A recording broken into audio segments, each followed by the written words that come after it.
Bien-aimés frères et sœurs, vous connaîtrez la vérité et la vérité vous affranchira. Ça, c'est pas moi qui le dis, c'est la Bible qui le dit. Mais moi, je vous dis mieux. Vous connaîtrez la vérité historique, notamment celle de vos ancêtres kémites, et vous aurez une vision globale de ce que c'est que la vraie souveraineté politique. J'ajoute, vous reviendrez à la spiritualité africaine ancestrale et vous comprendrez les enjeux de l'indépendance économique. Et pour terminer, vous accepterez votre identité culturelle kémite et vous obtiendrez deux choses. La première, c'est la paix. La seconde, c'est le développement, à une condition. L'unité de toute l'Afrique noire, l'unité de tous les Noirs du monde entier. Otep à tous, bienvenue sur la chaîne des panafricanistes par essence, par conviction et par excellence. Celle des citoyens kémites par nécessité et obligation de combat. Nous sommes une chaîne qui n'est guidée que par nos ancêtres et rien que par les ancêtres qui appartiennent à l'égrégore du monde noir. Par conséquent, nous ne croyons en aucun Dieu venu de l'étranger. Toutefois, cette vidéo n'est aucunement destinée à inciter à la haine ou à la violence, car nous menons un combat qui est d'abord et avant tout spirituel, intellectuel et démocratique. Ensuite, il est politique, géopolitique et géostratégique. Contre l'impérialisme, le colonialisme, le néocolonialisme et l'endocolonat, qui sont tous qualifiés de crimes contre l'humanité. Nous menons ce combat sur la base du principe fondamental que nous avons hérité de nos ancêtres kémites, qui est celui de la Mahat, c'est-à-dire solidarité, vérité et justice. Vous êtes donc en droit de connaître la vérité et nous avons l'obligation de vous dire la vérité, rien que la vérité, afin que justice soit rendue au continent africain. Et ça, c'est notre modeste contribution dans cette noble lutte en faveur de la souveraineté, la dignité, la solidarité et l'unité africaine. C'est exactement cela que nous appelons le panafricanisme. Bien-aimés frères et sœurs, beaucoup parmi nous ont sous-estimé le président Ibrahim Traoré du Burkina Faso. Parce que d'abord, il est très jeune, 34 ans, quand il est arrivé au pouvoir, et il n'a aucune expérience de la politique. Il n'a jamais été un homme politique, c'est un homme de terrain, c'est un militaire, un soldat, et qui a toujours été sur le terrain. Donc on s'est dit, lui là, il va venir tâtonner, lui là, il va échouer, lui là, c'est pas évident qu'il puisse s'en sortir. Mais non. Ce type est en train de nous démontrer le contraire. Le président Ibrahim Traoré apprend vite et très vite. Ah, Mwana Mayela. Au Congo, on dit ça, on dit Mwana Mayela.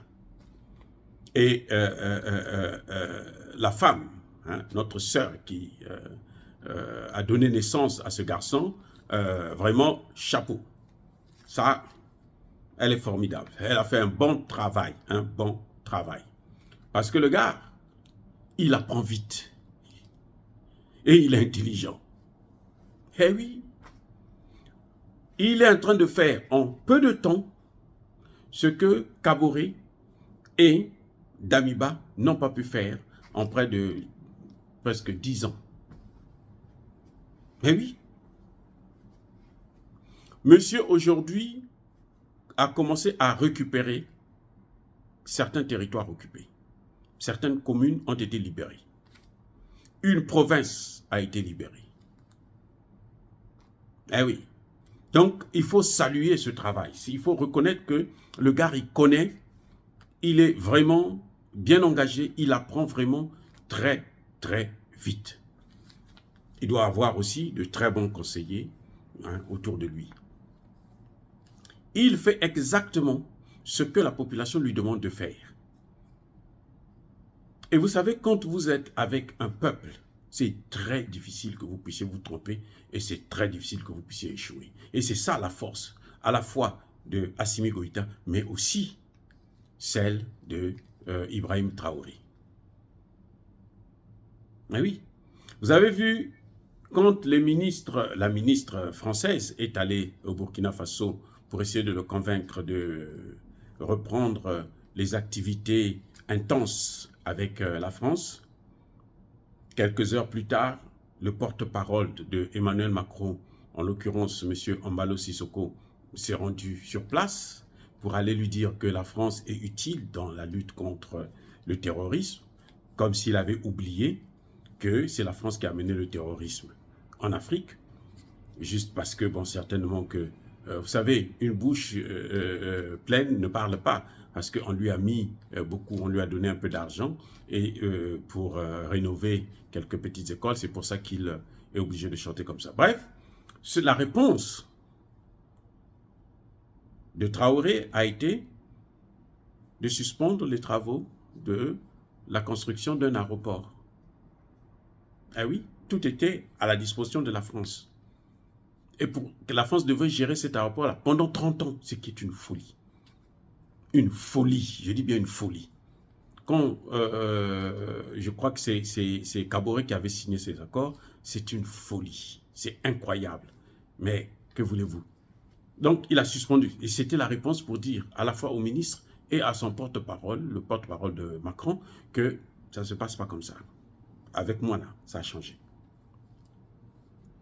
Et il n'y a qu'à le voir comment il est à l'aise avec les étudiants. Et oui, il a rencontré les étudiants. C'est rare, les hommes politiques qui n'ont pas, c'est-à-dire que si vous n'avez pas vraiment confiance en vous, si vous ne faites pas le travail que le peuple est en train de vous demander, vous n'allez pas oser vous aventurer devant les étudiants. Eh oui, vous pouvez rester 10 ans, 20 ans, 30 ans au pouvoir, vous n'allez pas venir rencontrer les étudiants. Parce que les étudiants, eux, ils parlent ce que la population, l'homme de la rue, dit. Donc, quand vous ne faites pas ce qu'on vous demande de faire, c'est très difficile pour vous de réussir face aux étudiants. C'est pour ça que Emmanuel Macron avait échoué face aux étudiants burkinabés. Là où lui, il est venu, il a réussi, puisqu'il connaît leurs problèmes. Il leur a dit, je connais vos problèmes. Il a expliqué les problèmes qu'ils ont. Et il a expliqué le problème du pays, qui est celui de la gouvernance. Et depuis plusieurs décennies, donc depuis Blaise Compaoré jusqu'à maintenant, on a un problème de gouvernance au Burkina Faso. Et c'est ça le grand problème qui a créé toute cette insécurité. Hormis, bien sûr, l'œuvre de la France. Mais la mauvaise gestion, c'est celle qui a permis à ce qu'on puisse faire venir Sabre. C'est ça la mauvaise gouvernance.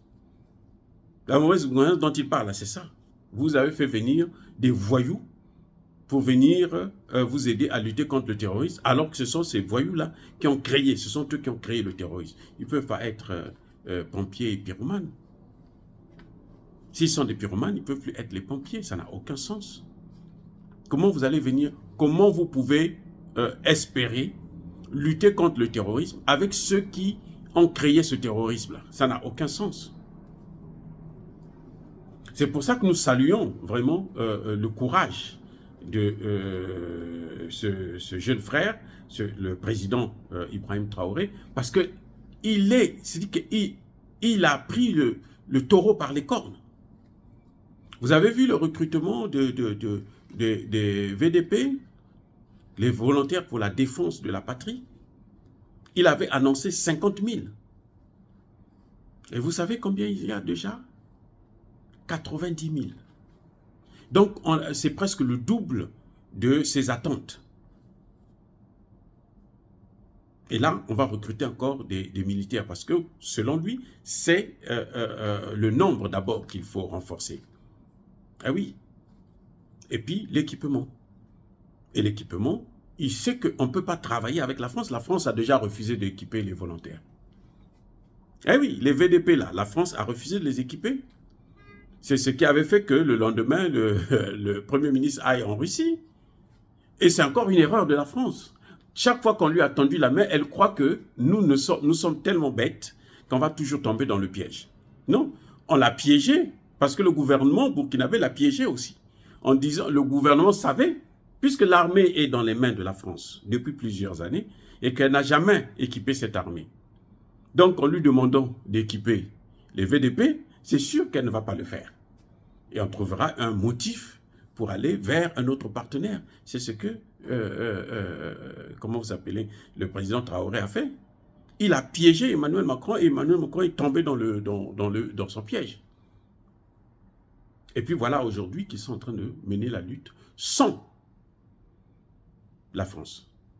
Il a compris tout de suite que ceux qui alimentent le terrorisme, ce sont les mêmes Français. Donc les hélicoptères, là, quand ils survolent le territoire, c'est pour aller larguer des vivres et des armes aux terroristes.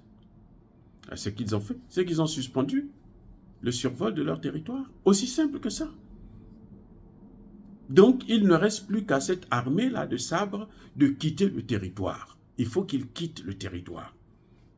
Et après, maintenant, on va voir comment on va régler le problème de la monnaie. Parce que ça aussi, c'est un autre fardeau, c'est une autre guerre qu'il faut mener au même moment qu'on est en train de mener la guerre contre le terrorisme. Ces pays-là, le Burkina Faso, le Mali, le Centrafrique, c'est des pays qui devraient inévitablement et immédiatement sortir de la zone CFA. Eh oui. Tant pis pour ce que la France va penser, pour ce qu'elle va faire. Nous savons qu'elle cherchera seulement à tuer ses autorités, mais vous savez, il y a 9 jours pour le voleur, mais le 10e, c'est pour le propriétaire. Dire cela, c'est inciter à la haine ou à la violence? Non. Encore une fois, Yabakolerve, Yamalembe. Soyez bénis par le Dieu des Kémites. Je persiste et je signe. Et que tous ceux qui persécutent le continent africain, tous ceux qui le déstabilisent et le pillent, qu'ils soient noirs ou qu'ils soient blancs, qu'ils puissent être punis, maudits, écrasés, neutralisés par le Dieu des Kémites et par nos ancêtres angélisés. Vive l'Afrique éternelle. J'ai dit et j'assume.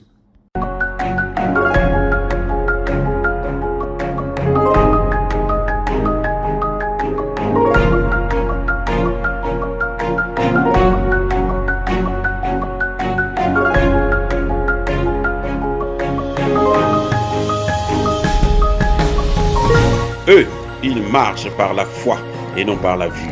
Mais moi, je vous conseille vivement de marcher par la connaissance scientifique et historique, notamment celle de nos ancêtres kémites, par les 5 sens et par l'intelligence.